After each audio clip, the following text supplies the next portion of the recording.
This is going to be a continuation of yesterday's BloodHound workshop. So we built some signals in BloodHound from yesterday, and now we're going to incorporate those signals into BlackBird. And we have some various requirements here of setting up the orders here, right? Setting up the entry orders, profit targets, and stop losses here. So let me pull up the screenshot here that Adam had prepared. A bunch of information on it. And I also kind of summarized a little notepad here with 2 different entry order types. All right, so I'm going to load up yesterday's BloodHound chart template. So it loads the indicators on my chart. And so pay attention here that when you load a chart template, right, NinjaTrader is telling you that it's going to remove your strategy from the chart. So another safety protocol that NinjaTrader has invoked is to make sure that that there's no way to accidentally load a strategy up and have it start running automatically for you. So loading a chart template will strip away any strategy associated with that chart. All right, so we have basically this nice pivots indicator from LizardTrader. So this pivots indicator was used in generating the BloodHound signals, but this pivots indicator is also going to be used, as we can see on the screenshot here, to place these profit targets here. So we can see we have profit targets on S2, S3, and S4, if we're taking a short trade. So I have one of the indicators, and then I need to load a second indicator here. So, and again, these are LizardTrader indicators, these AMA indicators. And let's see, the other one I need is the RangeProjectionsDaily. So let me add that on there. Click OK.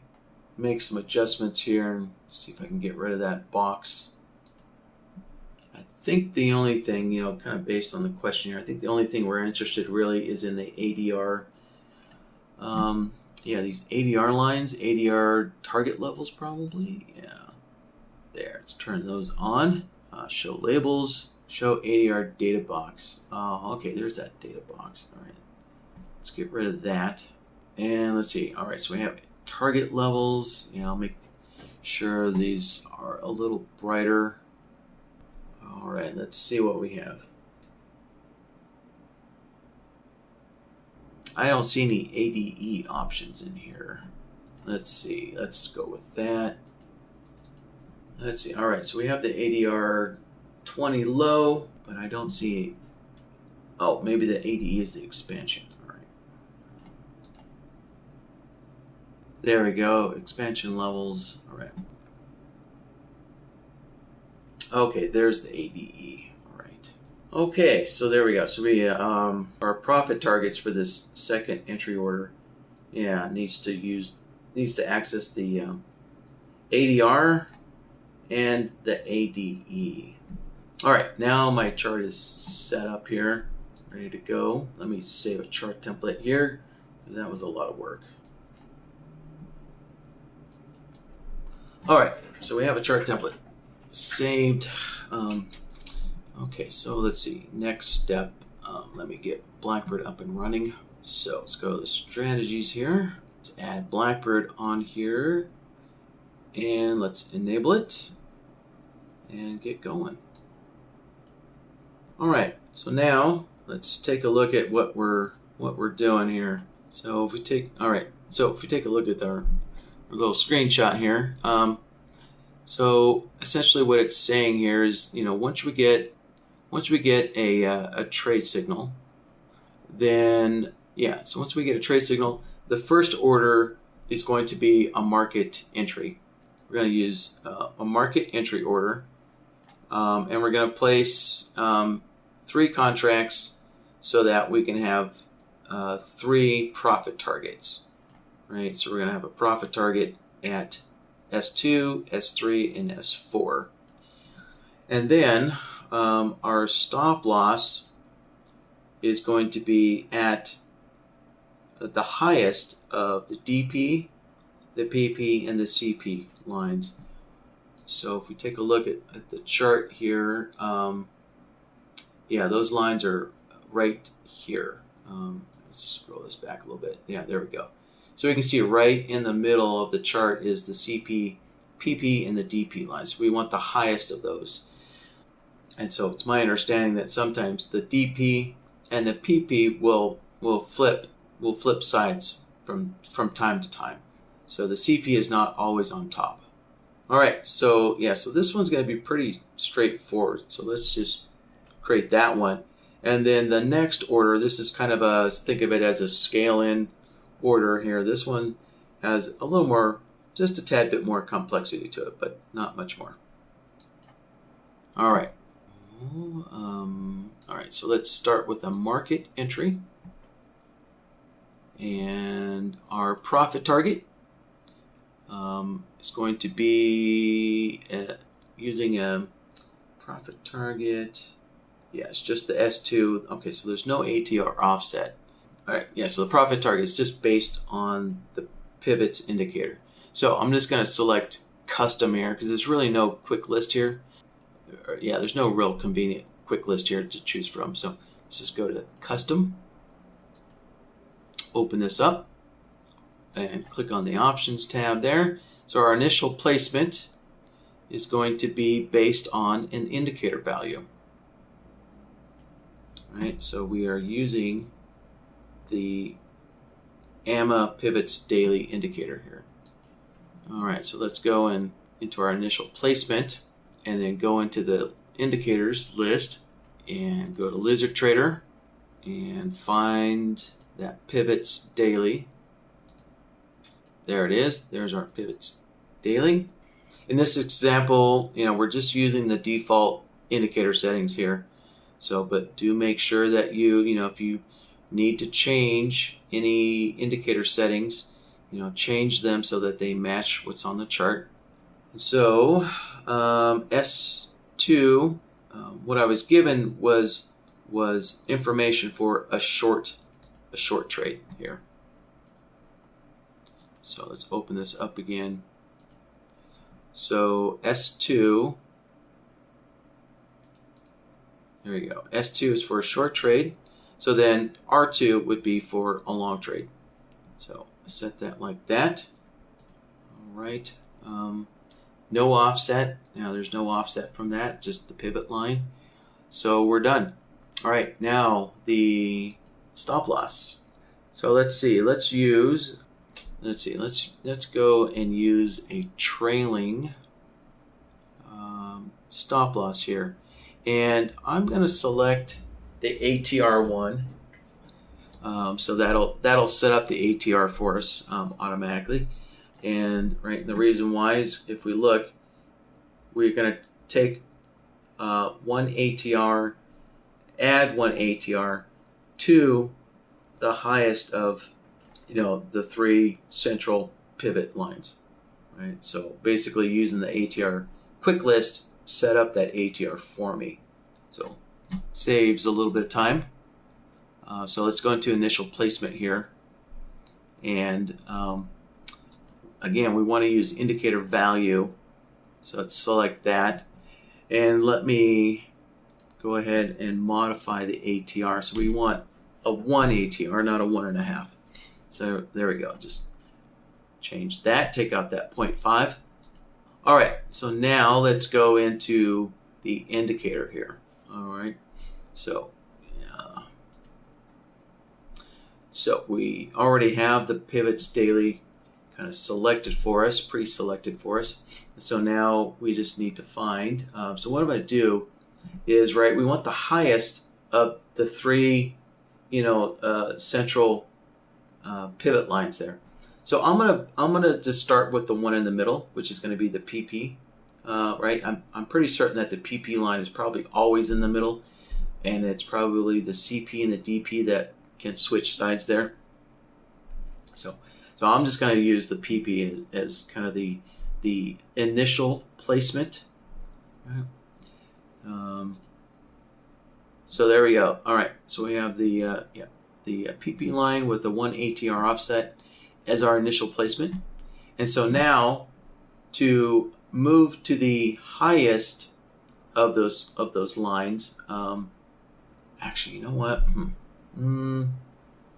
Yeah, I'm going to approach this actually a different way. Yeah, I think this is slightly a better way to approach this. All right, so let me explain. So my original thought was I'm going to set the stop loss at the PP line and then move it up, right? In other words, that's moving your stop loss away from the market, right? And typically stop losses do not get moved away from the market, right? Stop losses are typically designed to tighten, right? Trailing rules are designed to tighten up your stop loss to minimize the loss. So BlackBird follows that standard, trading protocol of making sure that stop losses only tighten up to minimize risk or to minimize loss. So you can override that. So if I wanted to, we could go into risk management and you can enable this allow widening of your stop loss. So we can enable the stop loss to go backwards in a sense, right? But, again, that's kind of, it goes against industry standards, of increasing risk, right? So instead of doing that, instead of making this exception here, right, and the problem is when you make this exception, well, then you really have to do your due diligence when you're creating trailing rules, because you want to make sure that none of these trailing rules will accidentally, unknowingly move your stop loss backwards, right? Increasing the amount of loss or risk. So instead of, so going back to the options tab, instead of putting the stop loss at the PP line, I'm going to take a more conservative approach and place it on the R1 line and then pull it down. Pull it down.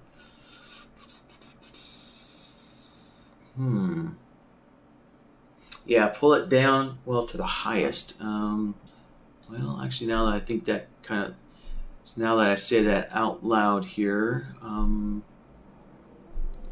let's see, evaluate using. Yeah, shoot. Well, yeah, this kind of moving your stop loss to the highest, goes against every kind of convention of stop loss trailing.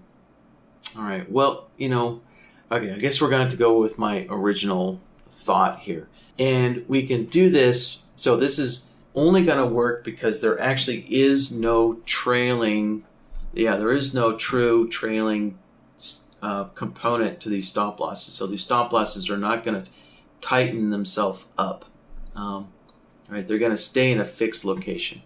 So I actually will have to go with my original design. I'm going to allow widening of the stop loss during the trade. And then the evaluate, I'm going to have to set the evaluate to action furthest from price. So in other words, BlackBird is always going to try to keep moving that stop loss away from the market, right? So that is how we're able to move the stop loss to the highest, right? So moving the stop loss to the highest for a short trade is moving the stop loss away. Yeah, so in order to have BlackBird, decide which of these three pivot lines is the furthest one away, right, or the highest, we have to tell BlackBird, okay, evaluate these trailing rules and use the trailing rule that will move the stop loss furthest from price, right? So in other words, the highest of these three pivot lines. So what that means is if you do add a trailing rule that tries to tighten up the stop loss, it's just not going to tighten up the stop loss. You know what? There's so much flexibility built into BlackBird that is not entirely true either. Yeah, so thankfully we can set the repeat to none. yeah, so what we're going to do is we're going to set up 3 trailing rolls. We're going to set up a trailing roll for each pivot line, right? So that way BlackBird can evaluate the price for each pivot line, and it can find which pivot line is furthest from price. So let's see. Yeah, so one of those 3 rules, it will execute and then it won't repeat again. Let's see. Well, yeah, and then so if you do add a trailing roll capability to keep tightening that stop loss up, yeah, each trailing roll will slowly get executed one at a time, and then the true trailing roll would then eventually would be able to kick in and start trailing that stop loss, downwards, tighter and tighter. Okay, so actually, yeah, this actually will work. So, all right, so I'm gonna need to create 3 trailing rolls here. All right, so 3 trailing rolls so that way BlackBird can analyze each of the 3 pivots. And so now we just need to set up the action here. So again, we're going to use an indicator value. So we need to find the Lizard Trader indicator, BlackBivotsDaily. There it is. And so we're going to select the CP pivot line. All right. And we have our ATR already set up for us from the quick list that we used earlier. So there we go. So we're using the BlackBivotsDaily with an ATR offset here, like so. All right, so that's one of them. So now we need to set up for the PP pivot line. So we're just going to repeat the same thing again here. So let's set to indicator value. And there we go. We can see the pivots indicator was kind of pre-selected for us. So now select the PP line. And let's see. Oh, we do need to set up the ATR this time. So let's go set up the ATR, and let's make sure they all have the same period. So BlackBird uses a 20 period ATR by default. And there we go, a 1 ATR offset. And hold on, we need to also change the allow movement. So we actually want it in both directions here. So let's go to our first trailing roll, the CP pivot. Let's go here and set that to both directions there. All right, now to set up the last pivot line. So I will just go through this a little quicker this time. All right, allow movement both directions. Let's set up an indicator. There's our BlackBivotsDaily indicator, and this last one is the DP line. Set up the ATR, match the periods, and it's a 1 ATR, so we're good there. Okay, so there we go. There is our 3 trailing rolls here. So again, just to kind of recap here, so we changed the evaluate using to action furthest from price. So that's telling BlackBird, okay, evaluate each of these 3 trailing rolls and find the trailing roll that's furthest from price. So that way we get our stop loss at the highest of the 3 pivot lines. All right, so that is our way of accomplishing that. And again, remember we had to go into risk management and allow widening of the stop loss in order for this to all work out correctly. Yeah, so there we go. So that's for our first profit target on S2. So now let's set up the second order here. So let's go to copy from. We'll copy A. So the stop losses are the same, right? So we don't need to change stop loss. We just need to go into our profit target and select S3 as our next profit target. So there you go, S3 and R3 for longs. Done. And one more. So it's copy from B, go into our profit target, go into our indicator, and let's see, find S4 and R4 there. Okay, so there you go. There's the first kind of set of orders for, all right, so that's our market entries. And now we're going to set up this limit order as kind of a scale in type of order.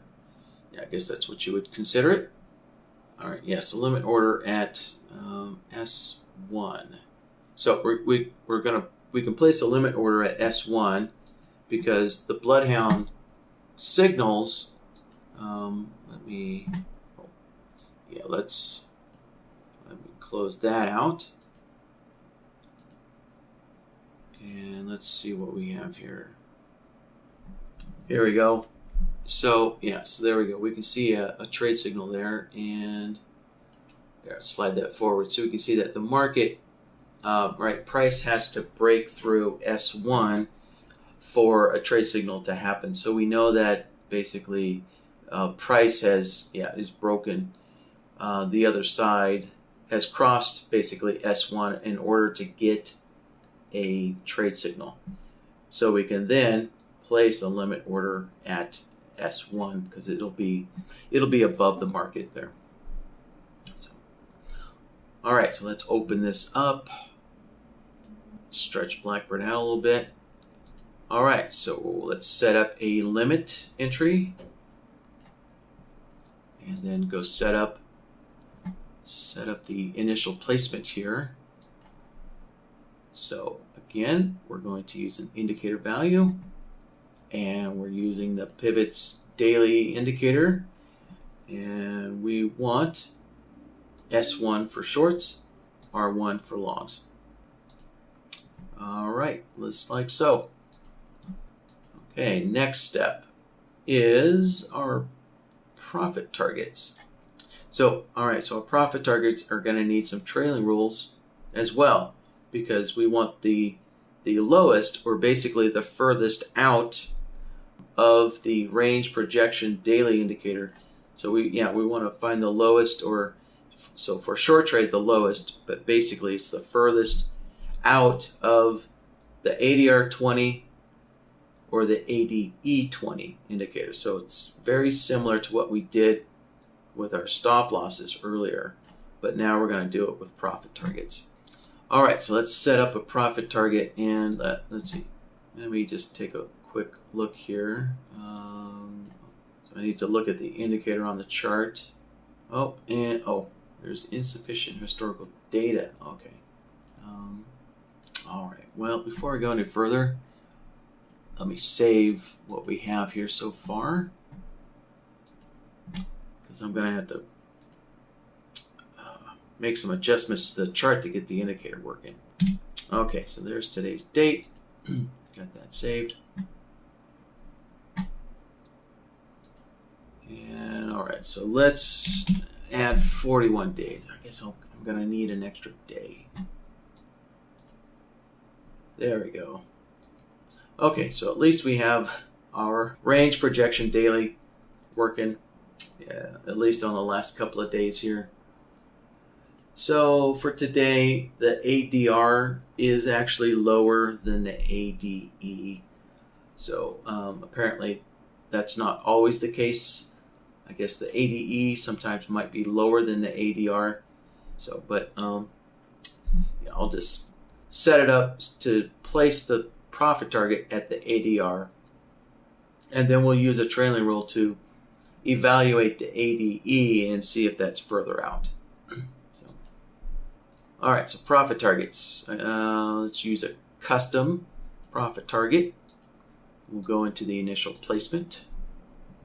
And let's set an indicator value. So we can see the pivots daily is pre-selected for us, but this time we're going to use that range projection indicator. All right, there we go, range projection. And we need to find, let's see, the ADR. There we go, ADR low for short trades. And we'll use the ADR high for long trades. Yeah, we can see the ADR high is up here above the market. So, all right, so there's our initial placement. Now let's go into the trailing actions. And let's see, all right, so we want to evaluate using, again, furthest from price, right? So we want to use the lowest of the ADR or ADE. So in a short trade, the lowest would be the furthest pivot line out. So, all right, so our evaluate using set it to furthest from price. All right, so let's add 2 trailing rules here. Okay, so first one, let's see, we'll do ADR. Second one will be the ADE. All right, so next let's just jump into the action. Go to the move to, and our mode is going to be indicator value. And let's replace that pivots daily. There we go, range projections daily. You know, again, remember if you're using any kind of custom settings here, let's see, you know, this indicator does have expansion. Let's see what. Yeah, there you go. There's some percentages, some percentage. A noise band. That's opacity. Let's see. Colors and opacities don't matter. Plot widths don't matter. But this indicator, I think, does have reference period. Yeah, so there is a reference period. Let's see. No, shift label. So anyways, there are going to be some settings in here that do matter. Right, so just make sure you've adjusted your indicator settings to match what's on the chart. Let's see. All right, so now let's find the plots that we want to use, the ADR. There we go, ADR low and the ADR high. Just noticing here that on this, the ADR is just labeled ADR, but here it says ADR 20, or ADE 20, yeah, ADE 20, ADE, and then ADR. So I was wondering if maybe there was an ADR 20 in this list somewhere else, but oh, there is. Okay, there is an ADR 20, but there's no ADR 20 high or low. All right, well, I'm just going to assume that this is the correct plot. That's being, you know, that's wanting to be used with this question here. Okay. All right, so there's the ADR setup. And again, repeat, we're just going to set that to none, leave it on none. Now let's go set up the ADE. All right, so again, let's switch over to using an indicator value. And now we have the range projection daily kind of pre-selected for us. Again, double check your settings here for the indicator, and then let's go and find the ADR, and great. So ADR is already kind of pre-selected for us. Nice. And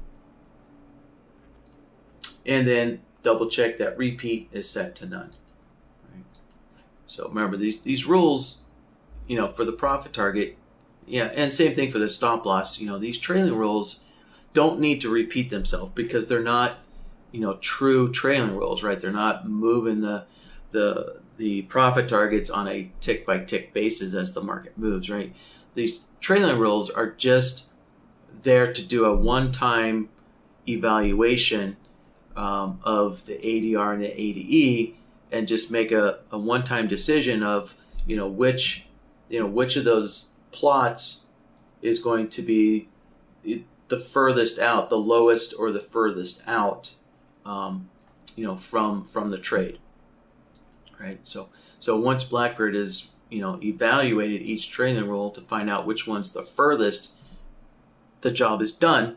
And so these trailing rules don't need to be re-evaluated, or they don't need to repeat anymore. All right. Last, let's see. Oh, this has a stop loss. Shoot.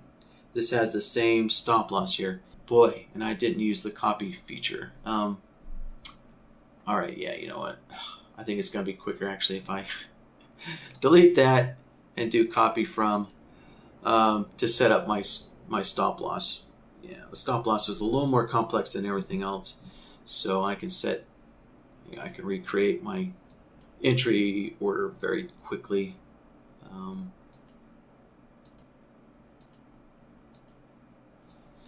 So I'm just gonna race through and set up the entry order again.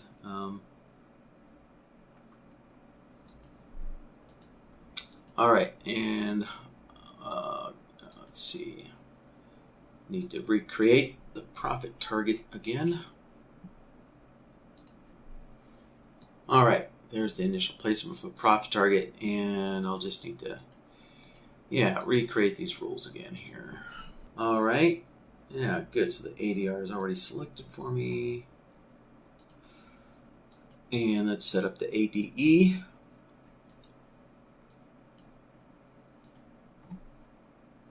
All right, there you go, recreated.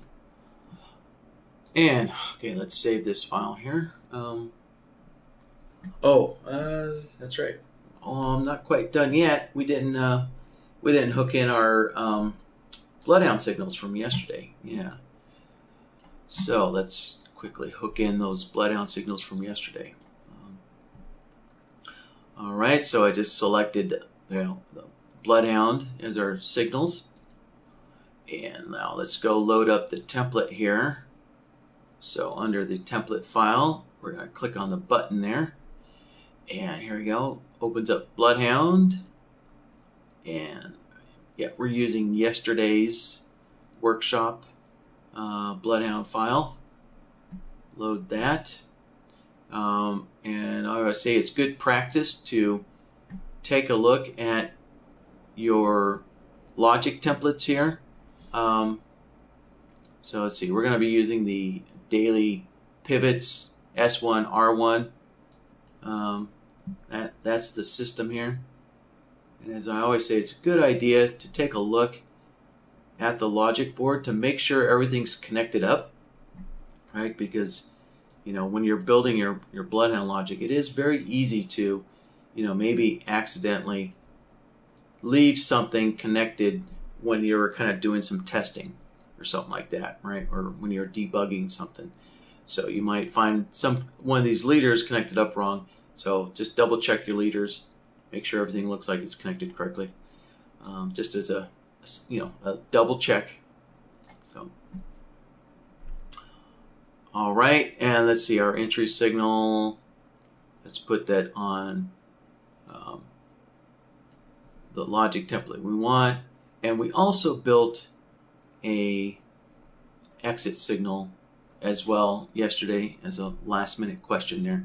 So I'll just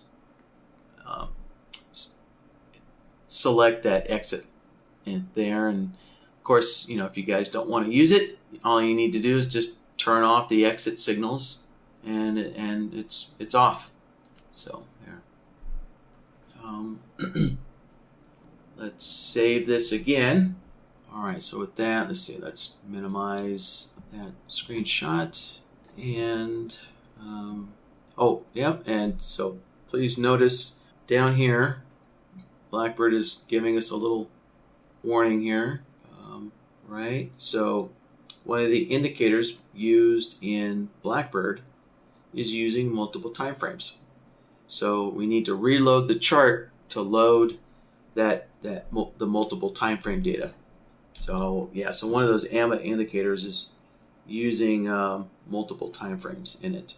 So let's see. Yeah, so we saved our file. Everything's saved. Let's see.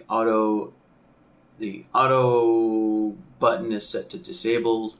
Okay, so that's good. So let's go ahead and reload. Hit yes.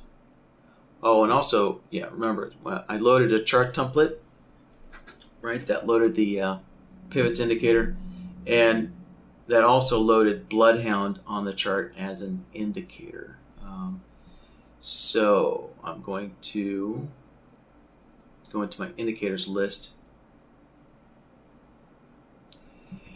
and I'm going to remove the first BloodHound because that's the indicator.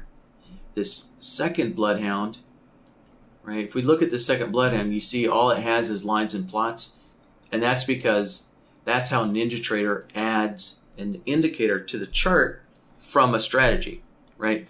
So yeah, so basically BlackBird is requesting that NinjaTrader add the BloodHound indicator to the chart. So an indicator coming from a strategy, you'll see the properties look different. All you'll see is plots and lines. So that's how you can kind of tell the difference between BloodHound coming from BlackBird or BloodHound, the full BloodHound indicator on your chart, right? So you can see the BloodHound on the top here has all of the BloodHound properties here. So I'm going to remove that one because that's an extra one. It's unneeded. Click OK. There we go. Okay, so there's our BloodHound coming from BlackBird. And let's just select the logic template that we want to see for the entry signals. There. All right, so for today, we actually don't have any entry signals. So let's, I'm going to move the markets up. And we'll see if we can invoke a long trade. Oh, and let's remember to turn on the auto trading button.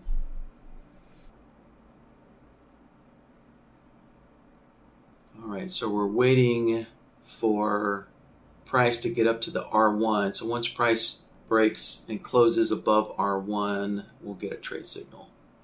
We didn't have a signal from earlier. Oh, yeah, you know what? Shoot. Yeah, I think because we have missing data, right? The markets closed yesterday afternoon, so we don't have any overnight data. We have this huge gap in data. So, yeah, we have this huge gap in data.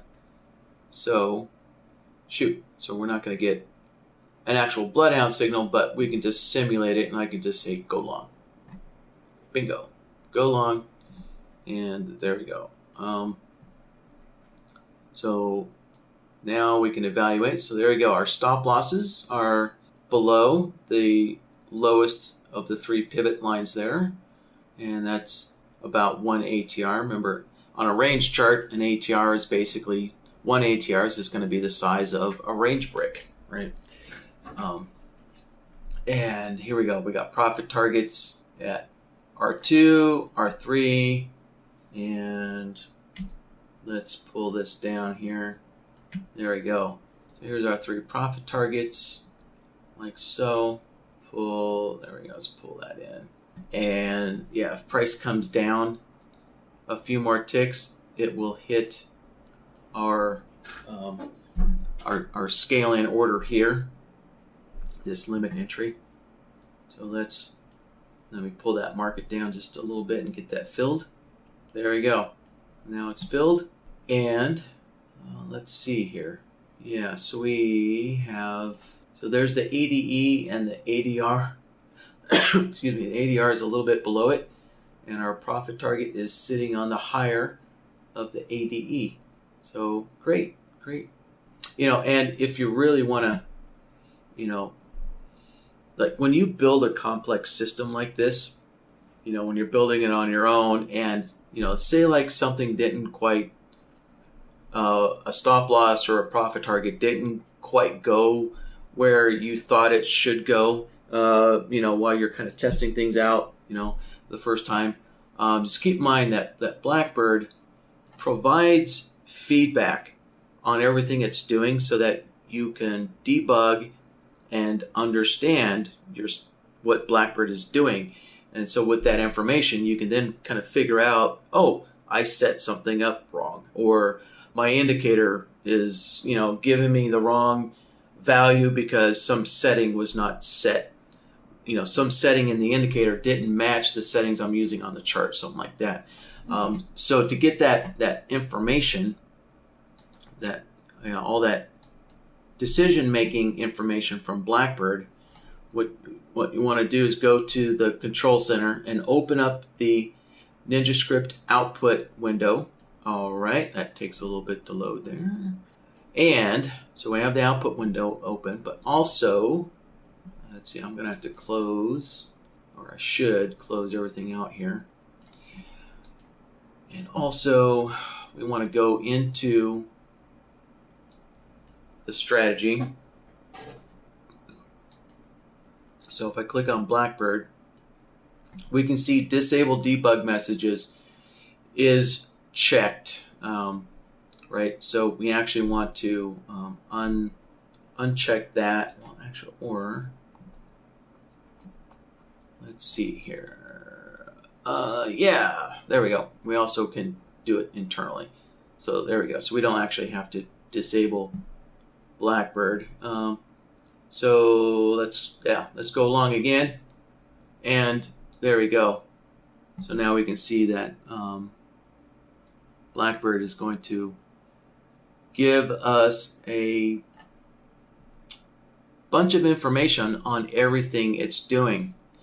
So you can, if we start, let's see, let's scroll up here, right? So you can see the kind of the order, what the order is, what the name is. You can see what's being activated. So and then you can tell what's happening, right? So what's happening is BlackBird's getting ready to submit entry order A, which is a market order, and so BlackBird is initializing itself, and then it's waiting to trigger. Going to place this order A immediately, and so then it's going from a trigger to actually executing. Now it's marked for execution. So and then so basically when it's marked for execution, meaning it's submitting the order to NinjaTrader. So in other words, it's executing the order to NinjaTrader, and then it went from the execution state to complete. In other words, the order has been submitted.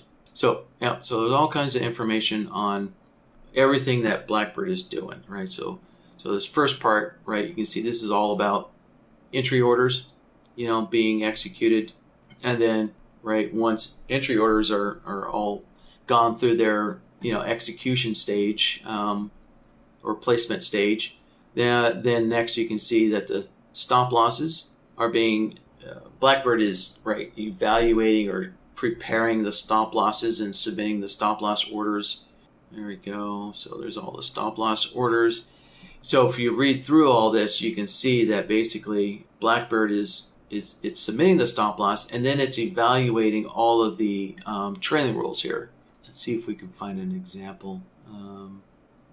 Okay, yeah, so here's an example. So for the stop loss for order A, right, we're moving to the pivots daily with 1 ATR. BlackBird is evaluating whether it should do the action or not, and it says that it's not going to execute. Yeah, it's not going to execute one of the trailing rules, right? And it gives you the price. So that's the price that the indicator provided, and it says it is further than this other price. Yeah, so there you go. So BlackBird's kind of walking you through its evaluation of each of the stop loss trailing rules here. Yeah, so here's another one, another stop loss rule that's not being executed because its price is, one of the trailing rules has a price that is further from, basically further from, let's see, what is that, the entry price, yeah. And then, yeah, if we scroll down here, let's see, that's for C. Anyways, it is a bit, it is a lot of data, and you can't sift through it and figure out, what's happening. So it's all there for you. And let's turn off that debug information. So it does require a bit of extra, processing work to print out all this debug information. So the default setting is to have it disabled, right? You should only have it enabled if you really need it. So that way BlackBird can run just a little bit faster, with it disabled.